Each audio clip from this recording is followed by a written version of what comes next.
Okay, 531 Clematis Street. What's the incident? It's an assault. It's a thrown drink. So it was a repeated incident. It was harassment on top of the repeated drink. They were thrown drink. And they threw a drink at you? Yeah. Thank you. I'm fine. No, it was a repeated incident. It was a verbal assault outside and then a thrown drink inside. Well, I would just like to make an official report. Okay, where is the person that threw the drink? She's already left the premises. Hello and welcome to True Crime Rocket Science, the most authentic voice in true crime. So on the 24th of May, as some of you may recall, Casey Anthony walked into a bar. I know it sounds like the opening of a joke. Casey Anthony walked into a bar and then something happened. There was an altercation. And Casey's version of events went something like this. Can I file an incident report? Sure, what happened? So I'm still wet. I got a drink thrown at me. This girl has been harassing me for a while. I have her cell phone number. If that helps. Do you know her name? Her name is Thelma Moya. Thelma Magali Moya. She goes by Thelma Moya. Yeah. Okay, and what happened? She verbally assaulted me, but physically assaulted me with witnesses. I'm still damp from the drink she threw at me. And why did she throw a drink at you? We had a verbal altercation outside. Outside over there? Yeah. And elaborate, like what happened? We dated the same person for a couple years. Malcolm Allison, who was with your department, one of your sergeants. Whether they're together or not together, she got upset that he had texted me. I let her know that he had, and she came inside and threw a drink at me. Now, the person who apparently was involved in that altercation, Thelma Moya, has basically accused her arch nemesis, Casey Anthony, of looking for publicity, right? And so she actually gave a statement to the police, written up, and she said everything that's happened is an act, that Casey Anthony starved for attention. She said something about it proves how miserable she is, and it isn't just over an ex we both dated in the past.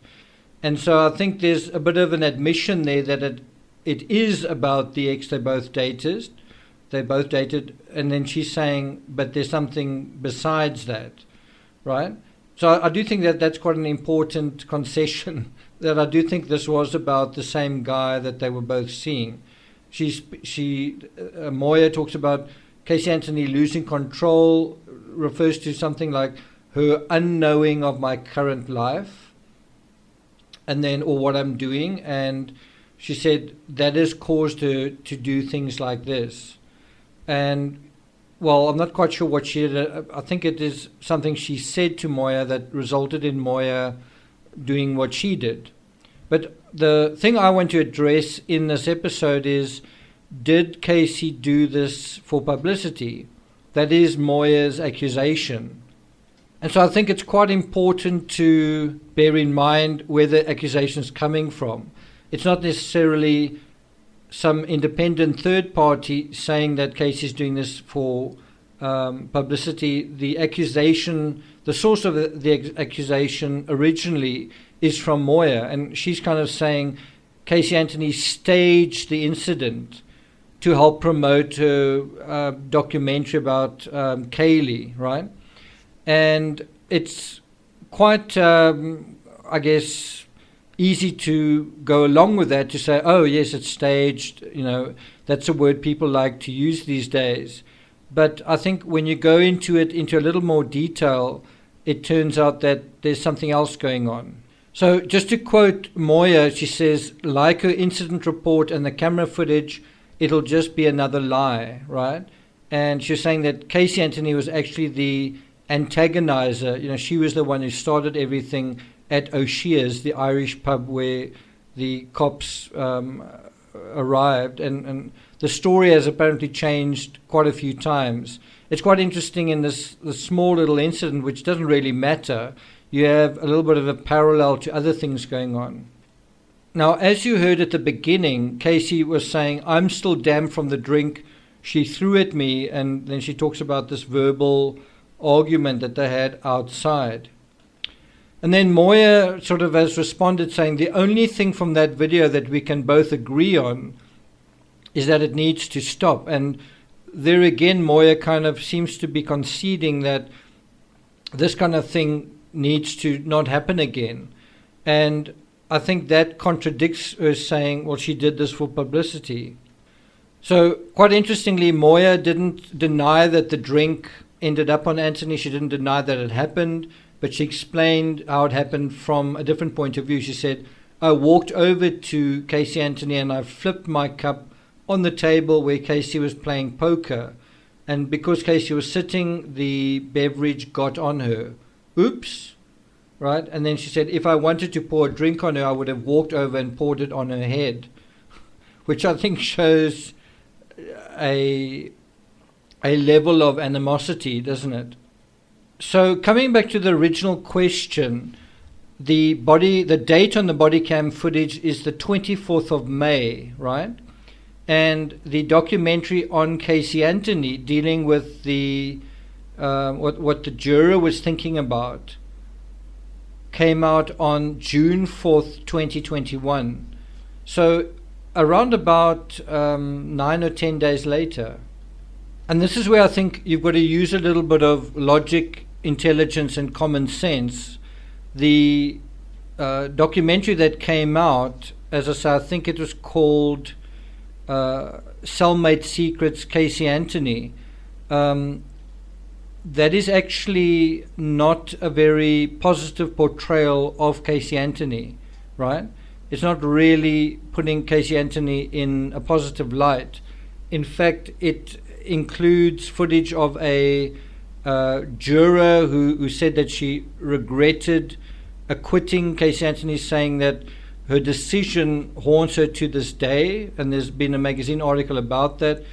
She said, if I had to do it over again, I'd push harder for a conviction, right, on one of the lesser charges.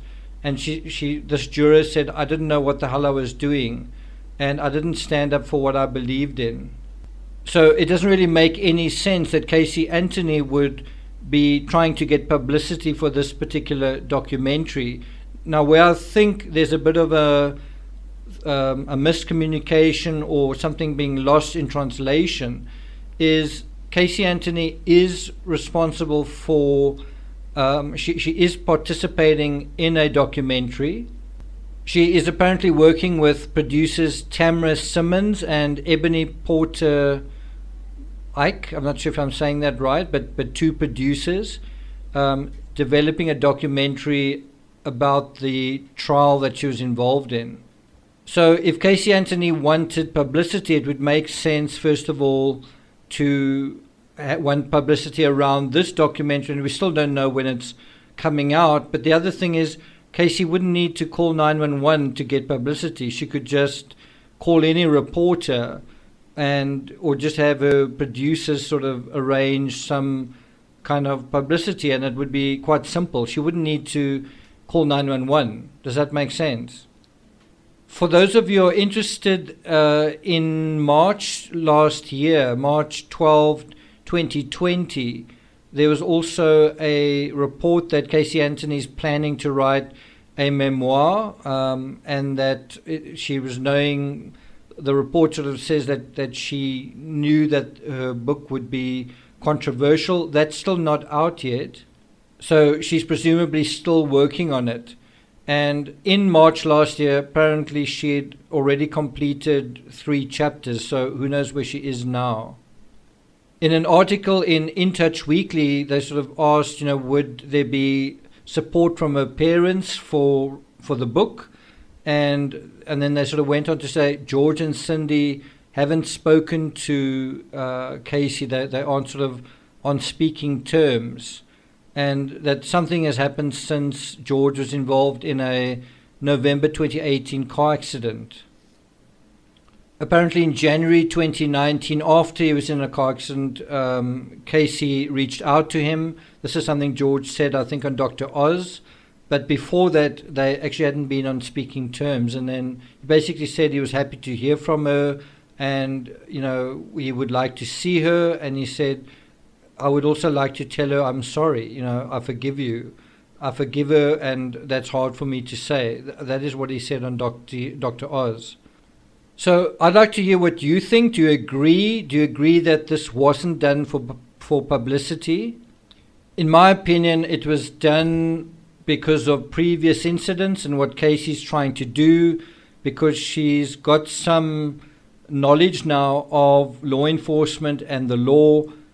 She logged the call, and I think she said as much, because she's trying to sort of set the narrative down so that she's got grounds for a restraining order if it ever happens again, right? That's really the thinking behind this. But I also think this whole idea of Casey acting in certain ways to get attention is to some extent grounded in reality. Caylee, when she was younger, was someone who I think wanted attention. I don't think that is so unusual with young people. But I really don't think Caylee made that call or really wanted the attention. I think she wanted to put up a barrier between herself and this arch nemesis, right? For those of you who are interested in the Casey Anthony story, I have written 2 books on the subject called Treachery, and I'll put a link in the description if you're interested. And if there's any traction to this video, I might do a couple of additional videos on Cellmate Secrets, that documentary that came out on the 4th of June. So if you guys are interested in that, let me know in the comments. Like, share, leave a comment. If you haven't subscribed, please do. And I'll see you guys next time.